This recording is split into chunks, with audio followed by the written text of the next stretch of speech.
The briefcase is my only shield.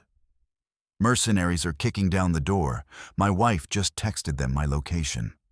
I'm holding the Orion drive schematics, and if I don't burn them in the next 30 seconds, they'll steal everything.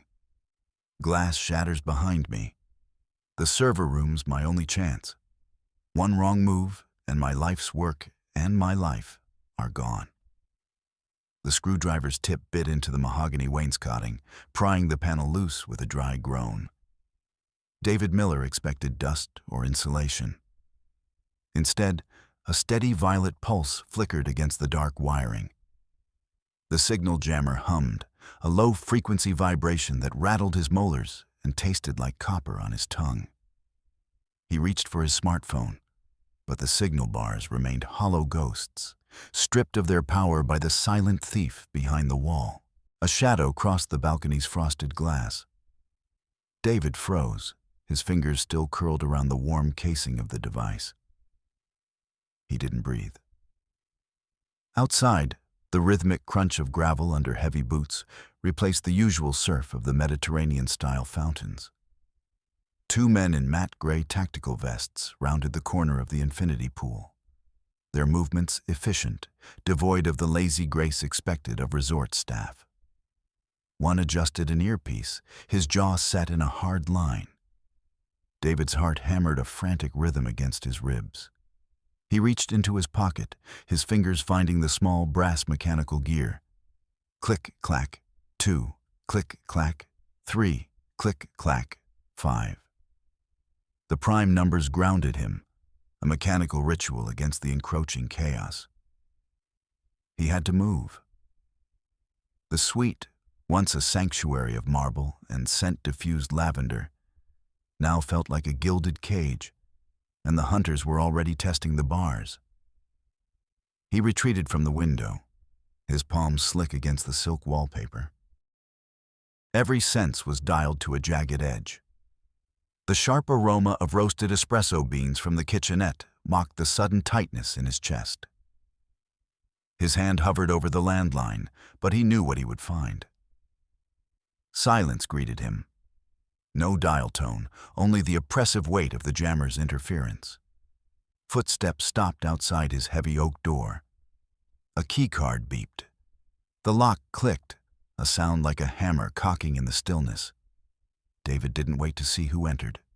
He gripped his reinforced alloy briefcase, the metal cold and reassuring against his skin, and bolted toward the service exit. The hallway was a blur of cream-colored paint and plush carpeting that muffled his footsteps, but couldn't hide the sound of his own ragged breathing. He rounded a corner and nearly collided with a man standing guard by the ice machine. The mercenary didn't hesitate. He reached for a sidearm holstered at his hip. David didn't think. He swung the heavy briefcase with the desperation of a cornered animal. The alloy corner caught the man's jaw with a sickening crack. As the guard slumped, David saw a second figure at the far end of the hall, the barrel of a suppressed rifle rising. A muffled thwip sent a splinter of wood flying from the doorframe next to David's ear. He ducked, the adrenaline surging through him like a physical jolt of electricity. He scrambled toward the end of the corridor, where a small rectangular laundry chute offered the only exit. Behind him, the heavy thud of boots grew louder. He didn't have time to calculate the drop. He shoved the briefcase through first, then squeezed his shoulders into the dark opening. He slid down the metal lining, the friction burning through his dress shirt, until he tumbled out us into a pile of damp linens in the basement. The air down here smelled of industrial bleach and stagnant water, a sharp contrast to the lavender-scented trap above. David scrambled out of the laundry bin, his knees aching from the impact. He was in a dimly lit service tunnel, the ceiling low and heavy with the weight of the luxury resort pressing down from above. He needed to reach the secondary server room. If he could get to the localized hardware, he could destroy the Orion drive schematics before they were sucked out of the system by the people hunting him. He navigated the labyrinth of pipes and humming boilers, his fingers constantly clicking the gear in his pocket. 7, 11, 13. The numbers were the only thing keeping the panic from swallowing him whole. He found the door marked Substation 4. It was a heavy steel slab, but the lock was a simple mechanical tumbler, the kind of machine David understood better than people. He used a shim from his pocket kit, feeling the pins drop one by one. Inside, the room was a frigid tomb of humming black boxes and blinking blue lights. The air was chilled to exactly 55 degrees to protect the processors, making his breath come out in thin, ghostly plumes. David lunged for the main console. His fingers flew across the keyboard, bypassing the standard login screens. He didn't need to steal the data. He needed to murder it. He initiated a manual data burn, a sequence that would overwrite the drive's sectors with gibberish and then physically overheat the storage plates. A low whine began to emanate from the racks. The smell of ozone and scorched silicon filled the cramped space. On the monitor, a progress bar crawled toward completion. 98%. 99. Success. The screen went black as the internal hardware fused into a useless lump of plastic and metal. The Orion drive, his life's work, was gone. But at least it was safe from Sterling's reach. Relief washed over him. A brief, cooling wave that lasted only until he noticed a small, black object wedged into the ventilation grate above the server rack. He reached up and pulled it free. It was a burner phone, cheap and disposable. The screen glowed in the dark room, indicating a single, unread text message. David's thumb hovered over the glass. His stomach twisted into a knot. The message was from a private, encrypted number he recognized instantly. It was Elena's. The asset is contained. The text read, "Proceed to Phase 2. The words hit David harder than the mercenary's fist ever could. The air in the server room suddenly felt too thin to breathe. Elena, his wife. The woman who knew the exact way he liked his coffee and the specific sequence of his prime number clicks. She wasn't waiting for him at home in Connecticut. She was here, in the shadows, directing the men who were trying to break him. The realization felt like a structural failure in the center of his chest, a bridge collapsing under a load it was never designed to carry. He stumbled out of the server room, the burner phone clutched in a trembling hand. He had to get back to the suite. He had to see if it was true. He navigated the basement stairs, avoiding the main elevators, and slipped back into the residential wing. The resort felt different now. The floral wallpaper seemed to vibrate with a predatory energy, and the "Do Not Disturb" signs on the doors felt like warnings rather than requests. He reached his suite and pushed the door open. The lights were off, but the curtains were drawn back, allowing the pale moonlight to spill across the marble floor. A figure sat in the wingback chair by the window, silhouetted against the night sky. The scent of expensive cigars and aged scotch cut through the lingering smell of lavender. "You've been busy, David," a voice said. It was gravel over velvet. Robert Sterling. David didn't move. He kept his hand in his pocket, clicking the gear. 2, 3, 5. "The drive is gone, Robert. I burned the servers." Sterling let out a low, mirthless chuckle. He stood up, the silver of his hair catching the moonlight. He moved with a predatory precision, stepping into the center of the room to straighten a crooked picture frame on the wall. "Data can be replaced, David. But reputations? Those are much more fragile. I have a midnight deadline for the board. If the Orion drive isn't ready for the gala, I'll be forced to tell them you've been selling secrets to our competitors. I'll bankrupt you. I'll make sure you never work in this industry again. You'll be a ghost before the sun rises." "You're bluffing," David whispered, though his voice lacked conviction. Am I? Sterling stepped closer. You're a smart man, David. You see the world in blueprints. Look at the blueprint of this room. Who has the leverage? Sterling turned and walked toward the door, pausing at the threshold. Midnight, David. Don't be late for the party. As the door clicked shut, David felt the walls closing in. He needed to leave, to find a way out of this mountain trap. But as he stepped toward the door, he realized he was being watched. He looked at the large oil painting of the company's founder hanging above the sideboard. The eyes seemed too bright. He stepped closer and saw the faint, circular lens of a camera embedded in the canvas. The image on the small screen next to it wasn't the hallway outside. It was a live feed of his own living room back home. He saw his favorite reading chair, the stack of books on the side table, and the flickering light of the security system he had installed himself. He was being monitored on every level. He ran to the door and swiped his executive keycard against the electronic lock. The sensor, which had always glowed a welcoming green, suddenly flashed a harsh, angry red.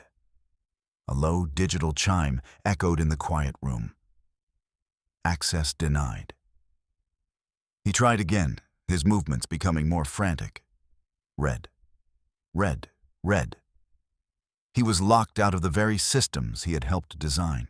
He backed away from the door, his breath coming in ragged gasps. He needed to think. He needed a variable he could control. He looked toward the balcony, thinking of the jump to the pool deck, when a low growl vibrated through the floorboards. Standing by the sliding glass door was Goldie, the resort's resident golden retriever. David had spent the last 3 days petting her, feeding her scraps of bacon from his breakfast tray. She was a gentle, aging animal who usually spent her afternoons napping in the sun. But now her hackles were raised, and her lips were pulled back in a snarl that revealed yellowed teeth. Her eyes were clouded, unfocused, as if she were trapped in a fever dream. "Goldie? Hey, girl, it's me," David said, reaching out a hand. The dog lunged. It wasn't a playful jump. It was a silent, lethal strike. David threw up his arm, the heavy fabric of his suit jacket taking the brunt of the bite. The force of the impact knocked him back against the dresser. He scrambled to his feet, kicking out to keep the animal at bay. The dog wasn't barking. It was making a horrific, wet, choking sound. David realized with a jolt of horror that the animal had been drugged or conditioned. Sterling hadn't just compromised the electronics. He had weaponized the environment itself. David managed to shove a heavy ottoman between himself and the dog, darting out onto the balcony. The night air was cold, biting into his skin. He looked down. The drop was 15 feet to a stone terrace. He didn't have a choice. He climbed over the railing and let go. He landed hard, the shock vibrating through his spine. He didn't wait to check for broken bones. He scrambled toward the shadows of the main building, his mind racing. He needed to get to the security hub. If he could trigger a system-wide reset, he might be able to regain control of the elevators. As he rounded the corner of the terrace, a beam of light cut through the darkness. A heavy industrial flashlight clicked on, the sound a sharp clack, clack, clack that echoed off the stone walls. Going somewhere, David? Michael Harris, the head of safety, stepped into the light. He was a mountain of a man, his knuckles scarred and swollen from years of fixing problems. He held the flashlight like a baton, clicking it on and off in obsessive bursts of 3. "I'm just trying to get to the gala, Michael," David said, his hand moving to the gear in his pocket. 2, 3, 5, 7. "You're off the path, Miller. Safety protocol says guests stay in the designated areas." Harris stepped into David's personal space, his chest nearly touching David's chin. "I don't like it when people break protocol. It makes things messy. Harris swung the flashlight. David ducked, the heavy casing whistling past his ear. He lunged forward, grabbing Harris's wrist, but the man was like an oak tree. Harris shoved him back, the force of it sending David sprawling onto the rain-slicked stones. "You think you're so smart with your numbers and your gears." Harris spat, stepping forward to loom over him. "But out here, in the dark, it's about who's stronger. It's about who holds the light." Harris raised the flashlight for a finishing blow.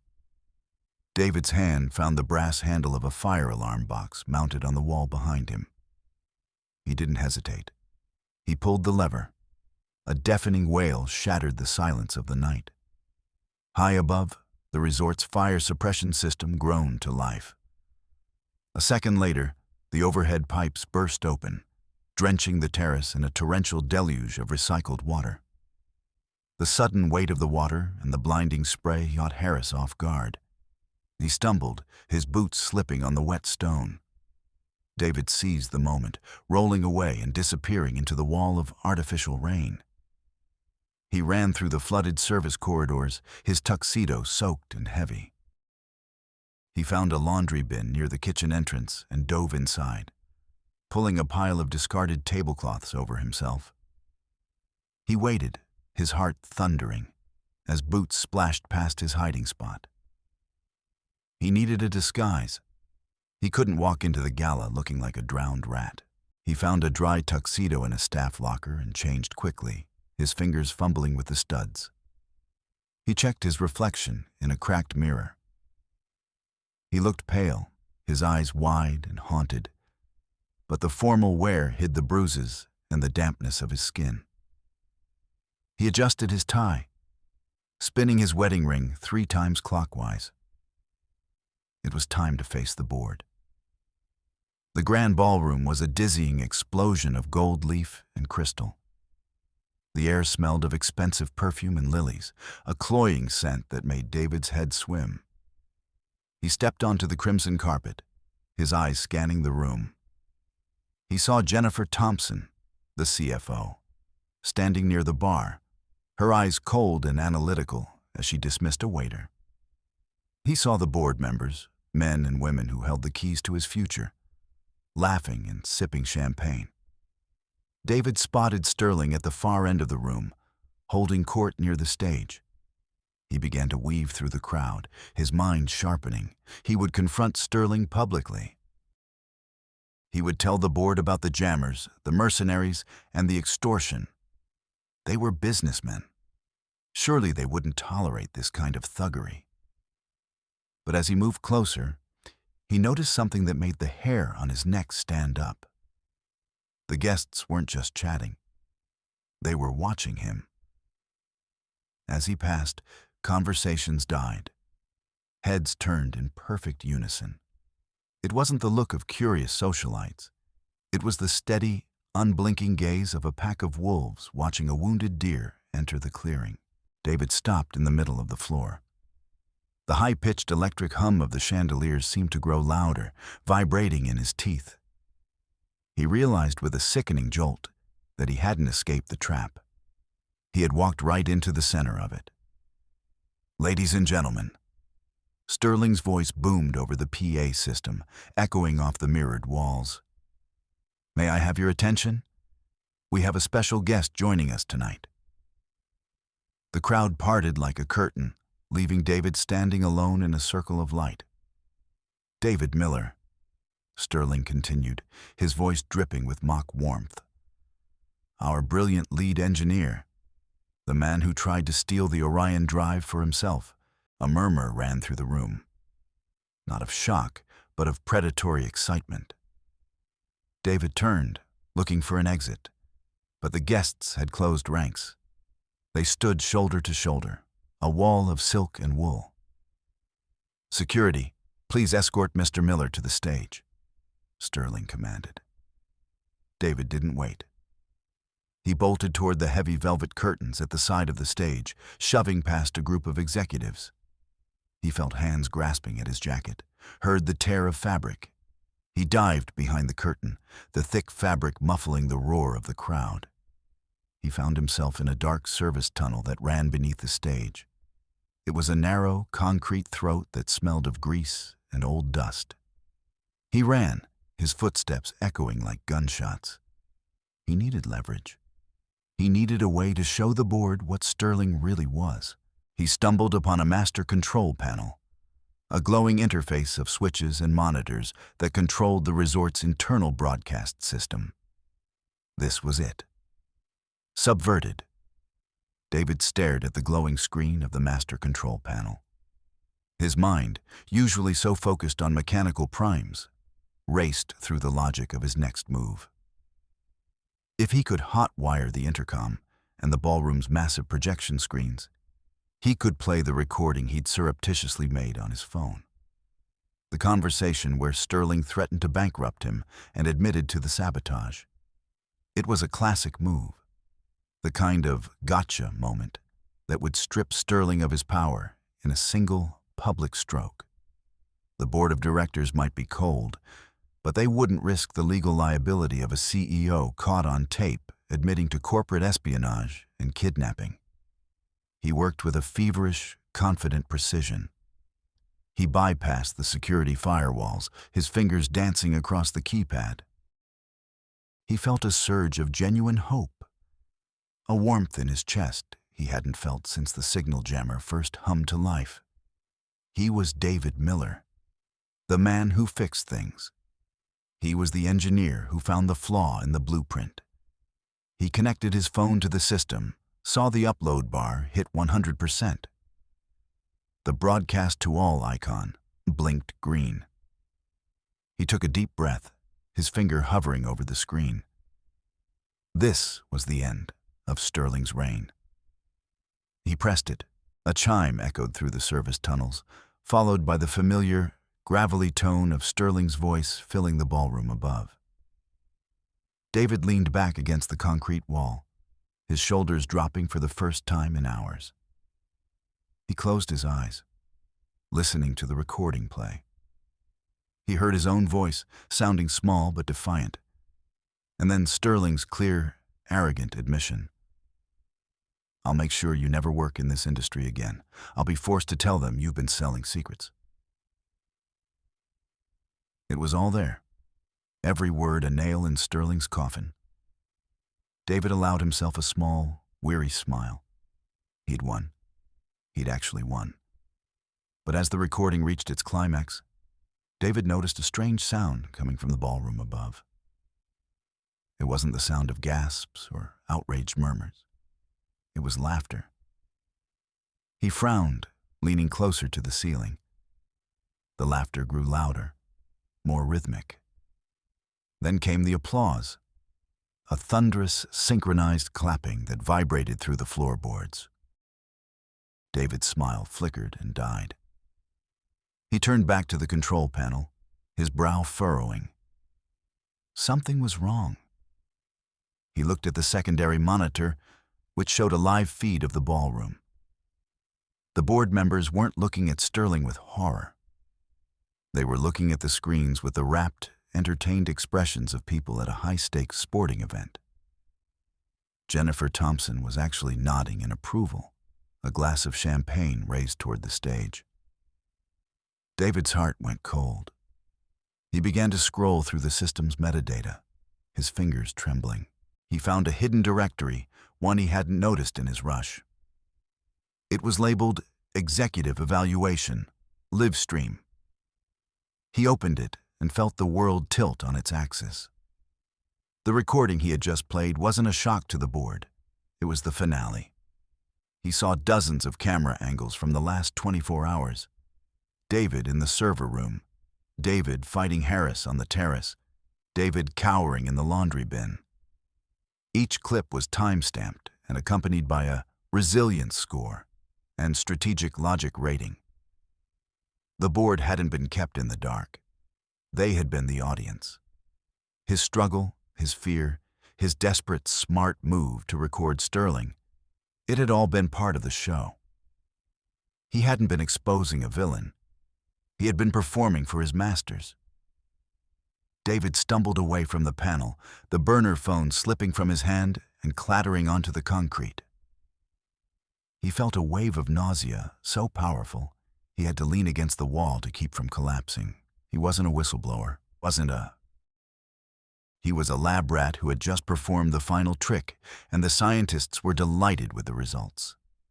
The door at the end of the tunnel swung open. Two security guards stepped in, their expressions bored, as if they were picking up a piece of forgotten luggage. "Time to go, Mr. Miller. The CEO is waiting." They led him back toward the stage. David walked like a man in a trance, his mind a hollow shell. He was pushed through the velvet curtains and out into the blinding glare of the spotlights. The applause was deafening now. Sterling stood in the center of the stage, his silver hair gleaming.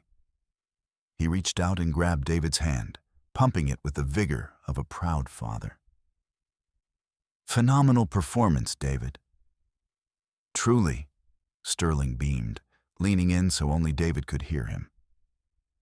The board was particularly impressed with the fire alarm gambit. Very creative use of the environment. Sterling turned back to the crowd. "As you've all seen, the Orion Drive isn't just a piece of hardware. It requires a leader with the intestinal fortitude to protect it under extreme duress. David Miller has proven tonight that he has the survival instincts we require for our new senior vice president of operations." Another roar of approval from the floor. David looked out at the sea of faces, the people he had thought he was saving from Sterling's corruption. They were all smiling. They were all part of it. The victory he had fought for was a promotion into a den of vipers. "But of course," Sterling said, his voice dropping to a theatrical whisper, "every great man needs a great partner to keep him grounded, to ensure the variables remain optimized." Sterling gestured toward the wings. A woman stepped out into the light. She wore a charcoal gray power suit that fit her like a second skin. Her hair was pulled back in a sharp, professional bun. She walked with a grace that was no longer lazy, but tactical. Elena. She didn't look like the woman who had cried when their cat died last year. She didn't look like the woman who had spent 3 years building a life with him in Connecticut. She looked at David with the cold, analytical gaze of a diamond merchant inspecting a stone. "Hello, David," she said. Her voice was steady, devoid of the lyrical warmth he had memorized. "I hope you found the evaluation enlightening." David couldn't speak. He looked at her, searching for some flicker of the woman he loved. But there was nothing. The Elena who loved him was a character, a script written by the corporate entity standing beside her. "You did well," she continued, stepping closer to adjust his tie. She leaned in, her breath warm against his ear. "Your heart rate hit 160 during the basement breach. We'll need to work on your cardio if you're going to handle the global rollout." She pulled back, a thin, professional smile on her lips. "By the way, you were right about the signal jammer. It was a nice touch, wasn't it?" Sterling clapped a hand on David's shoulder. "Let's celebrate. Tonight, we toast to the future of the Orion Drive. Jennifer, bring the good scotch." The ballroom screens flickered to life again, but this time, they weren't showing the evaluation. They were showing a montage of David's private life. David saw a video of himself and Elena at the beach, laughing as they tried to fly a kite. He saw a clip of himself sleeping, his mouth slightly open, while Elena's hand, holding a heart rate monitor, hovered just above his chest. The guests laughed. They pointed at the screen, mocking his vulnerability, his domesticity, the perfect life he had thought was real. It was the final psychological flaying, the destruction of the man David Miller used to be, so that the senior vice president could be born. David looked at the screens, then at Elena, then at Sterling. He felt something snap deep inside him. It wasn't a break. It was a realignment. The prime numbers stopped clicking in his head. The gear in his pocket felt heavy, a relic of a man who believed in the precision of machines. He reached down and touched his wristwatch. It was a custom piece, a masterpiece of mechanical engineering he had designed himself. Sterling and Elena thought they knew every variable. They thought they had mapped every inch of his mind. But they had forgotten one thing. An engineer always leaves a back door. "You're right, Robert," David said, his voice suddenly calm. The tremor was gone. "The human element is the most important variable, and you really should have checked the specs on my watch."